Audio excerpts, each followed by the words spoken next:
El Evangelio de este domingo se presta a ser malinterpretado si no se tiene en consideración el contexto en el que el evangelista Lucas ha colocado estas palabras de Jesús. El tema de este domingo habla de la fe, de los discípulos que piden a Jesús, los apóstoles que piden a Jesús que le aumente su fe, y también de las palabras de Jesús en las que se habla pues de una fe como un grano de mostaza y sobre todo pues de un siervo, de un criado que hace su trabajo como le toca hacer y que no tiene que protestar por nada de eso, sino que tiene que estar callado y seguir sometido a lo que le mandan. Estas son expresiones que hay que considerar desde el punto de vista justo y, como se decía, teniendo en consideración el contexto en el que el evangelista las ha colocado, las narra. Jesús está hablando del perdón. Está diciendo que en su comunidad es fundamental que los miembros de ella sepan siempre perdonarse y sepan de esta manera construir unas relaciones que sean verdaderamente fraternales y humanas. Claro, si este perdón no existe o no se lleva a la práctica, no se practica, pues Jesús habla también del escándalo. El escándalo está ocasionado por esa gente, por esos discípulos que no viviendo como Jesús nos enseña, en este caso no practicando el perdón, pues son causa de alejamiento para otra gente que le hubiera gustado acercarse y formar parte de esa comunidad. Porque si Jesús habla de algo que significa crear relaciones nuevas y hay gente que está atraída por este mensaje y cuando ve la comunidad de los discípulos ven que ellos no son capaces de poner a la práctica, llevar a la práctica pues esta propuesta de un perdón siempre garantizado y generoso, es posible que esta gente se aleje, que deseche la idea de entrar a formar parte de esa comunidad. Ese es el escándalo que Jesús considera una cosa muy seria. Entonces, los apóstoles, cuando oyen estas palabras de Jesús, de la necesidad de perdonar y del peligro del escándalo si esto no sucede en su comunidad, pues piden al Señor pues, que le aumente su fe, que le aumente su fe, como si la fe fuera algo que se recibe de arriba y que alguien puede manobrar o puede cambiar a su gusto. Entonces, de esta manera se tiene que comprender las palabras de Jesús. En primer lugar, la fe no es el don de Dios, que puede ser cambiado, puede ser engrandecido o puede ser incrementado, sino que la fe es la respuesta de la persona humana, la respuesta libre a ese don que Dios nos ha mostrado en Jesús. Es decir, la fe significa dar la adhesión a la propuesta que Jesús nos comunica con su persona y con su palabra. Y la propuesta no es otra que la del diseño, el proyecto de plenitud de vida del Padre.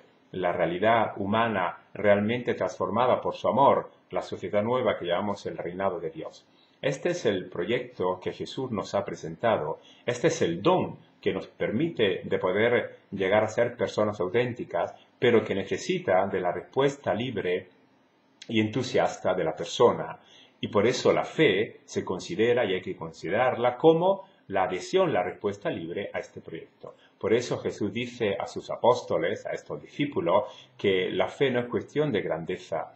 Él reitera que si tuvieran fe como un grano de mostaza, la mostaza era la semilla más pequeñita para los campesinos de aquel tiempo, pues le diríais a esa morera, quítate de ahí y tírate al mar, y os obedecería. Es decir, cuando la comunidad cristiana da su adhesión plena a la propuesta del Cristo, esta comunidad es capaz de manifestar una potencia, una energía tan grande de transformar toda la realidad y de poder desarraigar pues, esas situaciones que parecían completamente intocables o inmutables, como la imagen del árbol bien con raíces muy profundas, recuerda. La importancia de la comunidad de creyentes es que si viven con fuerza esta adhesión al proyecto de Jesús, pues esta comunidad desencadena una energía, una fuerza talmente grande, tal de poder construir una sociedad nueva y a punto desestabilizando, dejando atrás, rompiendo o desenclavando aquellas situaciones que parecían inamovibles, ¿no? Esa es la fe y eso es lo que a Jesús le interesa que sus discípulos sean capaces de manifestar. Puede suceder que los discípulos no estén dispuestos a dar la adhesión a este proyecto. El proyecto de una sociedad nueva está fundado también en esta cualidad de amor que sus miembros tienen que manifestar. Y de nuevo aquí se comprende la importancia del perdón. El perdón es una manifestación clara de ese amor generoso y desinteresado que el discípulo tiene que ser capaz de manifestar. Por eso, si los discípulos no están dispuestos a dar su adhesión a este proyecto, si no tienen la voluntad de vivirlo en persona a través de signos concretos, como en este caso el perdón, pues entonces Jesús dice, considerados como gente del pasado, como gente que sigue viviendo según pues, la óptica antigua, donde la persona humana estaba sometida a una serie de normas, de leyes, de obligaciones, de prescripciones, y su vida estaba toda dominada por esta manera de ser dirigida y de ser en un cierto sentido también dominada. Entonces esto se explica a las palabras de Jesús, de sois unos pobres siervos, ¿no? Porque no se comprendería de esta manera que Jesús haya dicho una cosa tal cuando en el capítulo 12 ha dicho lo contrario, cuando Jesús, hablando del servicio y de la capacidad que tienen los discípulos o de la constancia que tienen de orientar siempre su vida a favor de este bien para los demás, como puede ser el servicio. Jesús ha dicho que serán los discípulos, cuando están en actitud de servir, que serán sentados a la mesa y el Señor, el amo, pasará con el delantal para servirlos. Todo lo contrario de lo que ahora se dice.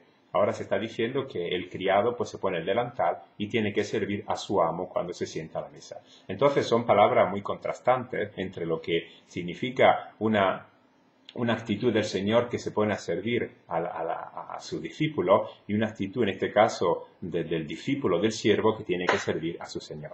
Y se explica de esta manera. Si los discípulos no rompen con el pasado, con una mentalidad del pasado, si no son capaces de dar la adhesión a Jesús, a la novedad que Él propone, pues tienen que considerarse como gente inútil, como gente que hace lo que se le pide y no pueden protestar y tienen que seguir siempre pues sometidos a todo lo que una tradición ya ha impuesto y ha decidido para sus vidas. Es decir, está muy claro, o se entra a formar parte de la nueva alianza de Jesús y se rompen toda esta serie de mecanismos que impedían el desarrollo humano, o se sigue viviendo con aquella manera de entender la vida que no permite ni el crecimiento ni el desarrollo de la persona.